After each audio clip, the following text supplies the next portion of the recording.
લોકસભા ચૂંટણી બાદ એનડીએની પ્રથમ બેઠક પીએમ આવાસ પર ચાલી રહી છે. લોકસભા ચૂંટણી બાદ સરકાર બનાવવાના પ્રયાસો શરૂ થઈ ગયા છે. સૌથી મોટી પાર્ટી એનડીએની પ્રથમ બેઠક પીએમ આવાસ પર ચાલી રહી છે, જેમાં સરકારની રચના સંબંધિત નિર્ણયો લઈ શકાય છે.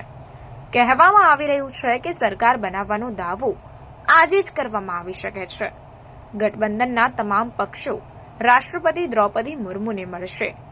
આ બેઠકમાં જેડીયુના નેતા અને બિહારના મુખ્ય પ્રધાન નીતિશ કુમાર, ટીડીપીના વડા ચંદ્રાબાબુ નાયડુ, એજેએસયુના વડા સુદેશ મહતો, આરએલડીના જયંત ચૌધરી, જનસેના પાર્ટીના વડા પવન કલ્યાણ, મહારાષ્ટ્રના મુખ્ય પ્રધાન એકનાથ શિંદે, એલજેપી રામવિલાસના નેતા ચિરાગ પાસવાન, અપના આદિવાસી વગેરે હાજર રહ્યા હતા અને અપના દલ સોનેલાલના નેતા અનુપ્રિયા પટેલ તથા એચએએમના નેતા જીતન રામ માંઝીનો સમાવેશ થાય છે.